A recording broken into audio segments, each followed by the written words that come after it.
नमस्कार दोस्तों, आप सभी का स्वागत है आपके अपने YouTube channel Ashok Chawla education app पर। दोस्तों, आज हम जिस लेसन प्लान के साथ मिल रहे हैं वो है हिंदी व्याकरण का पाठ्य योजना और जिसका प्रकरण है कारक। तो कारक की पाठ्य योजना के आज हम मिल रहे हैं और जिसका व्याकरण की अगर बात करें तो हिंदी व्याकरण की ये पाठ्य योजना होने वाली है। तो सबसे पहले हम बात कर लेते हैं इसके ब्लैक बोर्ड स्किल के बारे में, जो कि श्यामपट्ट कौशल जिसे कहा जाता है। तो इसमें देखिए, आपको जब आप कक्षा में प्रवेश करते हो पढ़ाने के लिए बच्चों को, तो सबसे पहले ब्लैक बोर्ड पर आपको विद्यालय का नाम, कक्षा, कालांश, विषय, दिनांक, दिवस, अवधि, ये सभी चीज़ें लिखनी होती हैं। और उस समय प्रकरण का नाम ओनली केवल प्रकरण लिखा जाता है, उसका नाम वहाँ पे नहीं लिखा जाता। वो तब लिखा जाता है जब प्रस्तावना के बाद उद्देश्य कथन करते हैं, तब ये चीज़ लिखी जाती है। तो उसके बाद बढ़ते हैं हम उद्देश्य के बारे में। तो सबसे पहले हम उद्देश्य की बात कर लेते हैं। उद्देश्य दो प्रकार के होते हैं, एक तो सामान्य एवं विशिष्ट। सामान्य उद्देश्य हमारे विषय से संबंधित होते हैं और विशिष्ट उद्देश्य हमारे प्रकरण से संबंधित। तो सामान्य उद्देश्य के पहले हम बात करते हैं जो कि हमारे विषय से संबंधित होती है, यानी विषय से संबंधित जो भी उद्देश्य की पूर्ति होती है वो हमारे सामान्य उद्देश्य कहे जाते हैं। जिसमें पहला देखें, छात्रों में हिंदी व्याकरण के प्रति रुचि उत्पन्न करना, छात्रों में शुद्ध एवं स्पष्ट पढ़ने लिखने की क्षमता का विकास करना, शब्द भंडार में वृद्धि करना एवं हिंदी व्याकरण के महत्व को बताना। सभी छात्रों में जो चार कौशल हैं, सुनना, बोलना, पढ़ना, लिखना, इन चारों कौशलों का विकास करना। उसके बाद देखिए विशिष्ट उद्देश्य, जैसे कि मैंने बताया विशिष्ट उद्देश्य हमारे प्रकरण से संबंधित होते हैं, क्योंकि हमारा प्रकरण वो विशिष्ट होता है, जो हमारा विषय है वो सामान्य होता है। तो इसका पहला उद्देश्य देखिए छात्रों को कारक की जानकारी देना। दूसरा देखिए कारक के प्रकारों के बारे में बताना, उदाहरण के माध्यम से कारक को समझाना बच्चों को, एवं पाठ्य पुस्तक में जो भी कारक से युक्त जो भी शब्द आते हैं उनको पहचान करना। तो ये हमारे विशिष्ट उद्देश्य हो जाते हैं। उसके बाद देखिए हमारा अगला बिंदु है वो है शिक्षण में सहायक सामग्री। देखिए शिक्षण सहायक सामग्री वो सामग्रियाँ होती है जब शिक्षक या छात्रा अध्यापक या छात्रा अध्यापिका जब पाठ्य योजना पढ़ाती है तो सबसे पहले उनको किन किन चीज़ों की सहायता प्राप्त होती है, वो सभी सहायक चीज़ें क्या कहलाती हैं शिक्षण में सहायक सामग्री। जैसे चौक हो गया, डस्टर हो गया, श्यामपट्ट हो गया, संकेतक हो गया, लपेट फलक एवं चार्ट पत्र, यानी कारक के प्रकारों एवं उनके उदाहरणों का डिवाइडेशन करना भी चार्ट पत्र का प्रयोग आप कर सकते हो। उसके बाद देखिए अगर आप करना चाहो तो, नहीं करना चाहो तो चार्ट पत्र का यह टॉपिक ये है बिंदु जो कट कर देना। बाकी अगर करते हो तो ज़्यादा अच्छा रहता है। पाठ्य योजना सरल एवं सुगम मानी जाती है और बहुत रोचक पाठ्य योजना मानी जाती है। चार्ट पत्रों का प्रयोग ही इसीलिए करते हैं कि पाठ्य योजना ज़्यादा रोचकपूर्ण रहे। उसके बाद देखिए अगला बिंदु है पूर्व ज्ञान, क्योंकि हमारी जो पाठ्य योजना का प्रोसेस है वो यही होता है कि पूर्व ज्ञान से बच्चे को नवीन ज्ञान का अवगत करवाया जाता है, सामान्य से विशिष्ट की ओर जाया जाता है, सरल से कठिन की ओर जाया जाता है। इसलिए बच्चे को कोई भी नई चीज़ अपन सिखाने जा रहे हैं तो उससे पहले उसका पूर्व ज्ञान होना आवश्यक है, कि उससे संबंधित बच्चे को पूर्व में क्या ज्ञान है वो जानना ही पूर्व ज्ञान कहलाता है। तो सभी छात्र व्याकरण से संबंधित सामान्य जानकारी रखते हैं, तो व्याकरण का पूर्व में ज्ञान रखते हैं कि व्याकरण में कौन कौन से टॉपिक क्या क्या होते हैं, बच्चे को उनके बारे में सामान्य जानकारी है तो बच्चे नवीन ज्ञान को प्राप्त कर सकते हैं। उसके बाद देखिए प्रस्तावना, जो कि अगला बिंदु है। इसमें देखिए प्रस्तावना में दो कॉलम विशेष तरह के जाते हैं, छात्राध्यापक क्रिया और छात्र क्रिया। छात्राध्यापक क्रिया में छात्राध्यापक क्रिया में शिक्षक क्या करता है कि इसमें प्रश्नों के माध्यम से अपना विशेष जो टॉपिक है वो निकलवाने का प्रयास करता है, और छात्र क्रिया में जो भी प्रश्न पूछा जाता है छात्राध्यापक या छात्राध्यापिका द्वारा उन प्रश्नों का उत्तर देने का बच्चा प्रयास करता है। तो ये दो कॉलम होते हैं। इसमें पहला प्रश्न देखिए, प्रश्न से पहले ये देखिए एक सेंटेंस या वाक्य रखा गया है कि राम की पत्नी सीता है। ये एक सामान्य सेंटेंस है जिसमें पहला प्रश्न देखिए, वाक्य में रेखांकित शब्द कौन सा है, तो राम यहाँ पे रेखांकित है। दूसरा, राम कौन सी संज्ञा है, तो व्यक्तिवाचक संज्ञा है। राम का लिंग क्या है, तो राम पुल्लिंग है।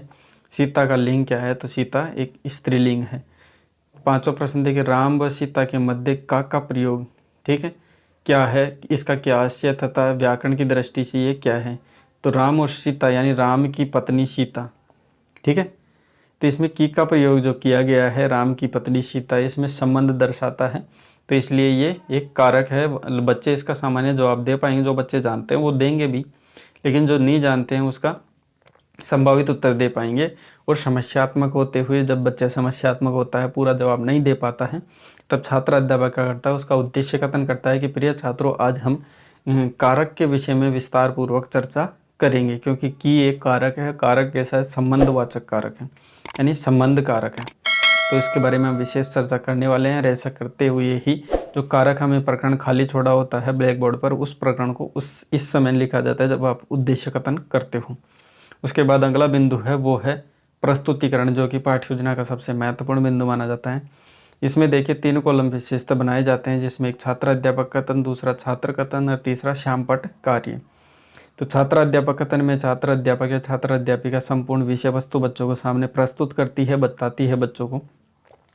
छात्र कथन में क्या करता है कि छात्र उस जो भी शिक्षक पढ़ाता है उसको ध्यानपूर्वक सुनता है एवं मुख्य बिंदुओं को नोट करता रहता है। और श्यामपट्ट कार्य में क्या होता है कि छात्र अध्यापक संपूर्ण विषय वस्तु तो पढ़ाता रहता है, लेकिन उसमें से अगर कुछ महत्वपूर्ण बातें आती है या महत्वपूर्ण बिंदु होते हैं उनको ब्लैक बोर्ड पर लिखता रहता है, और उन्हीं को बच्चे क्या है कि श्यामपट्ट में जो लिखा जाता है उसी को नोट करते हैं। तो ये विषय वस्तु आप में देख रही है, जिसमें पहला इनमें बिंदु है कारक की परिभाषा। तो ये मैं बोल के नहीं बताऊंगा, क्योंकि ज़्यादा डिटेल से अगर बताऊंगा तो पाठ्य योजना लंबी हो जाएगी। तो आप बच्चे ही सभी कमेंट करते हैं कि सर पाठ्य योजना को इतना लंबा मत खींचा करो, इतने डिटेल से मत बताया करो।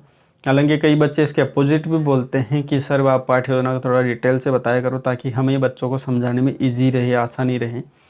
तो आप दोनों बच्चों पता नहीं डिवाइडेशन अपने आप कर लिया करो। बाकी ये है कि कहीं पे जिन बच्चों को कोई समस्या आती है तो वो पूछ सकते हैं मेरे से, कोई दिक्कत नहीं है। कॉल के माध्यम से भी आप पूछ सकते हो, वहाँ की व्हाट्सअप नंबर में इसमें भी रखता हूँ, आप वहीं से पूछ सकते हो, व्हाट्सअप से भी जानकारी ले सकते हो। अगर आपको पढ़ाने में कोई चार्ट पत्रों का प्रयोग किस प्रकार करें, कैसे करें, तो वो भी आप पूछ सकते हो। ठीक है, ये विषय वस्तु आपके सामने दिख रही होगी, इसकी डिटेल्स में ज़्यादा नहीं बताऊंगा, तो आप इनको इजीली देख पा रहे हो। कहीं पे आपको दिखने में या कहीं पे कोई समस्या आती है तो आप पूछ सकते हो। इसकी PDF की लिंक है डिस्क्रिप्शन में आपको मिल जाती है। ठीक है, उसके बाद देखिए अगला बिंदु है कारकों के प्रकार। तो 8 प्रकार के कारक हैं, जिसमें कर्ता, कर्म, करण, संप्रदान, अपादान, संबंध, अधिकरण, संबोधन, ये और इनके ये कारक चिन्ह हैं। तो ये सभी चीज़ें आप देख पा रहे होंगे। इसके बाद देखिए ये थोड़ी डिटेल्स, कर्ता कारक क्या है इसका एग्जाम्पल, कर्म कारक क्या है इसका एग्जाम्पल। वैसे सभी 8 कारकों के यहाँ पे एग्जाम्पल के साथ दिए गए हैं, ये देख पा रहे होंगे। कहीं कोई समस्या आती है तो आप पूछ सकते हो। उसके बाद देखिए संपूर्ण कारक के बारे में बच्चों को डिटेल्स दे दी जाती है, और संपूर्ण विषय वस्तु बताने के बाद उसका बच्चों का ज्ञान जानने के लिए, बच्चों को कितना समझ में आया या पहचानने के लिए बोध प्रश्न किए जाते हैं, और इसी से बच्चे का अभ्यास भी होता है, इसलिए इसे अभ्यास प्रश्न भी कह देते हैं। तो इसमें पहला प्रश्न देखिए, कारक किसे कहते हैं, तो इसका बच्चे उत्तर दे पाएंगे। कारक कितने प्रकार के होते हैं, 8 प्रकार के होते हैं। राम ने रावण को मारा, यहाँ पे ने है वो क्या है, तो ने कर्ता कारक है। कर्म कारक का कारक चिन्ह क्या है, तो कर्म का को है। ठीक है, उसके बाद देखिए कुछ मूल्यांकन प्रश्न किए जाते हैं। अब मूल्यांकन प्रश्न किए जाते हैं बच्चों का आकलन करने के लिए किया जाता है, बच्चों का मूल्य का आकलन करने के लिए ये प्रश्न किए जाते हैं। ये मूल्यांकन जो प्रश्न रखे जाते हैं ये छात्र अध्यापक द्वारा संपूर्ण विषय वस्तु को आधार मानकर रखे जाते हैं। जिसमें पहला प्रश्न देखिए, अध्यापक छात्र को बुलाता है, तो यहाँ को का क्या कारक पूछा है, तो ये कर्म कारक है। दूसरा करण कारक का उदाहरण, तो बालक बल्ले से खेलता है, तो यह से का प्रयोग किया गया है, वो करण कारक के रूप में किया गया है। तीसरा प्रश्न संप्रदान कारक का कारक चिन्ह, तो के लिए। चौथा अपादान कारक का उदाहरण, तो बालक घर से विद्यालय जाता है, तो से का प्रयोग यहाँ पे अलग होने के अर्थ में किया जाए, इसलिए अपादान। पांचवा संबंध कारक में तो काके की, रारे रे इत्यादि बहुत से हैं, 3 में लिख सकते हैं। उसके बाद देखिए हमारा अगला बिंदु है वो अंतिम बिंदु है हमारा गृह कार्य। इसमें देखिए ऐसी विषय वस्तु से संबंधित इसमें प्रश्न रखा जाता है कि बच्चा संपूर्ण पाठ तो पढ़ लिया है, लेकिन घर जाने के बाद उसका संपूर्ण तरीके से पाठ का रिवीजन भी कर सके। तो ऐसा प्रश्न इसमें रखा जाता है, जिसमें संपूर्ण विषय वस्तु इसमें इंक्लूड हो जाती है। तो कारक को परिभाषित करते हुए उसके प्रकारों के बारे में बताइए। इसमें कारक एवं उसके सभी प्रकार आ जाते हैं, तो इसी में बच्चों का अच्छा से रिवीजन हो जाता है। तो दोस्तों ये थी आज की हमारी पाठ्य योजना, जो यहीं समाप्त होती है, और इसकी PDF की लिंक आपको डिस्क्रिप्शन में मिल जाएगी, वहाँ से आप डाउनलोड करके इसको ईजिली बना सकते हो।